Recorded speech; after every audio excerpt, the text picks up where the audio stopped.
My name is Michaela Lee. I'm a senior mass media arts major, concentration in print journalism at Clark Atlanta University. Social and racial injustice has existed since the beginning of time. Recently, white people have led us to believe that these injustices are a thing of the past. However, with the recent injustices that are taking place in the Jena 6 trial, it is evident that race and class issues still exist. Outside of marches, rallies, boycotts, blackouts, and the civil rights movement, we as the African American race need to become proactive in the changes that take place in society. We need to educate ourselves and seek positions as politicians to change the existing laws that were created back in the KKK days.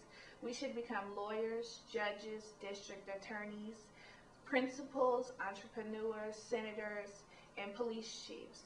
Once we obtain positions that are relative to lawmaking and bill passing, we can begin to make changes from the inside out. My name is Kristen Reed. I'm a senior at Clark Atlanta University.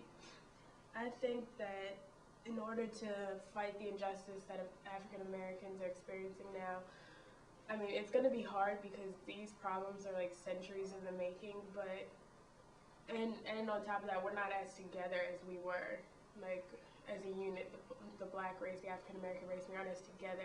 But if we can pull together and do like miniature blackouts on certain companies, since we are such a large majority of the population and we do spend a lot of money, if we can do blackouts on certain companies at different times, you know, to show that, you know, we do impact, I think that would be better than the November 2nd economic blackout. It may work a little better.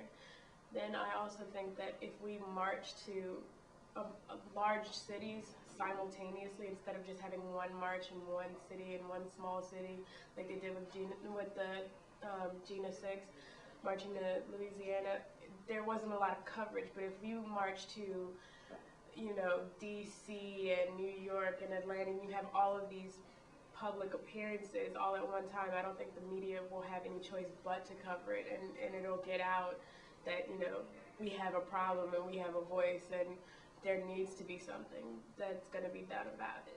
My name is Dominique Jackson and I attend Clark Atlanta University. I think one solution to getting rid of racial injustice is to let our actions speak louder than our words. And basically what I mean by that is for African Americans to not only go out and vote in presidential elections, but in state and local elections, so that we can elect African American officers in the office. And maybe that way Americans can realize that we are powerful, we are intellectual, and they will respect us that way. And I think we will definitely promote racial equality. Hi, my name is Ashley Prechet and I attend Clark Atlanta University. We are the voice of the media, so speak your piece. In the effort to control what the media puts out there, we must first speak up. As African Americans, we are often outraged by how we are viewed in the media in comparison to other races. I believe that the media is able to uphold this image of African Americans because we are often misinformed and uninformed of the happenings in our race as far as injustices. If we actually knew of the injustices that occur within the African American community, I believe that we could actually make a difference. One suggestion that I propose as a college student, I connect to music. So a good way to get us to understand and to know of the injustices would be to have a music campaign, a nationwide music campaign for students to inform them of the issues of the black race. With that, we could then make the effort to make a change as far as getting more involved in electing government officials and supporting and writing to local newspapers, especially black-owned newspapers. So as I stated, we are the voice of the media, so we should speak our piece. 5, 4, 3, 2, 1. Hello, my name is Monica Thorpe and I'm a journalism major at Clark Atlanta University. Let your voice be heard because it counts. One solution to African American injustice is voting. If you want to change the laws, you must vote. If you don't know anything about a candidate, legislation, or law, pick up a book or even any other type of sources to learn more about their candidate. You must do anything you can to make a change in the African American community. So like I said, let your voice be heard because it counts. 5, 4, 3, 2, 1. My name is Justin Stewart. I'm a junior and I attend Clark Atlanta University.